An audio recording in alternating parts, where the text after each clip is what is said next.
بسم الله الرحمن الرحيم يا أيها الذين آمنوا لا تكونوا كالذين كفروا وقالوا لإخوانهم إذا ضربوا في الأرض أو كانوا غزا لو كانوا عندنا ما ماتوا وما قتلوا ليجعل الله ذلك حسرة في قلوبهم والله يحيي ويميت والله بما تعملون بصير ولئن قتلتم في سبيل الله أو متم لمغفرة من الله ورحمة خير مما يجمعون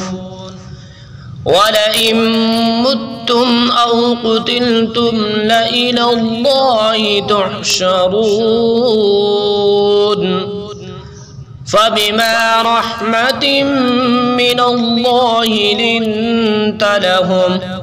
ولو كنت فظا غليظ القلب لانفضوا من حولك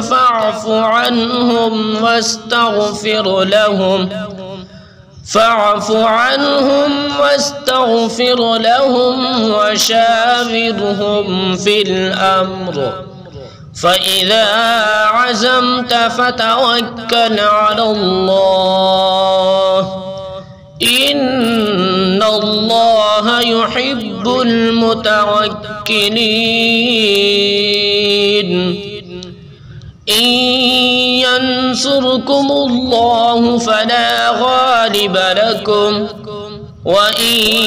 يخذلكم فمن ذا الذي ينصركم من بعده وعلى الله فليتوكل المؤمنون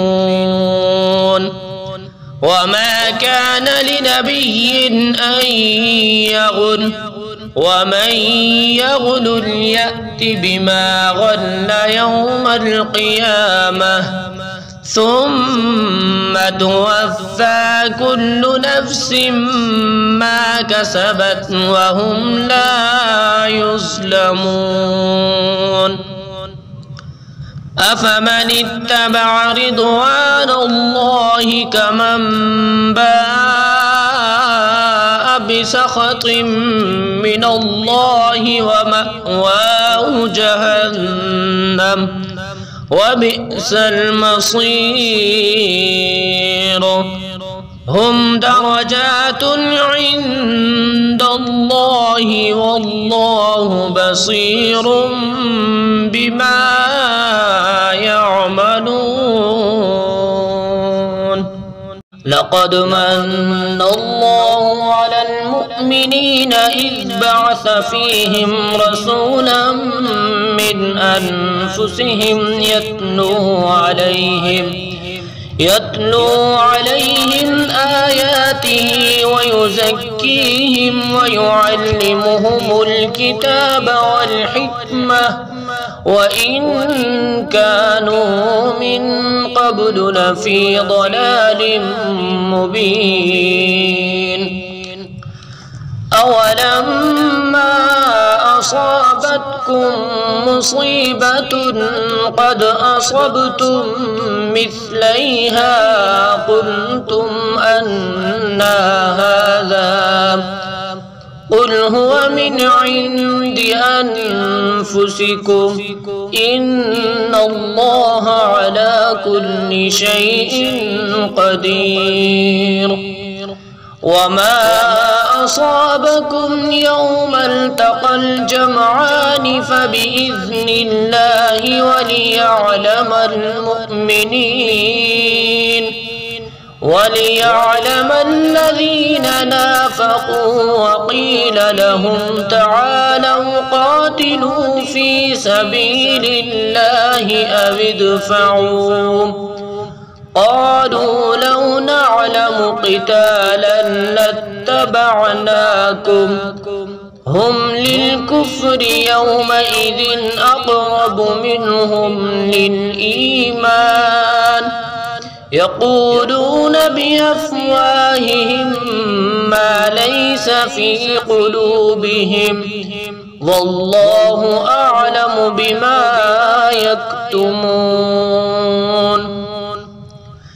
الذين قالوا لإخوانهم وقعدوا لو أطاعونا ما قتلوا قل فادرءوا عن أنفسكم الموت إن كنتم صادقين ولا تحسبن الذين قتلوا في سبيل الله أمواتا بل أحياء عند ربهم يرزقون فرحين بما آتاهم الله من فضله ويستبشرون بالذين لم يلحقوا بهم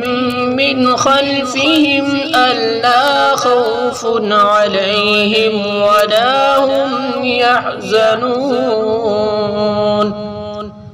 يستبشرون بنعمة من الله وفضل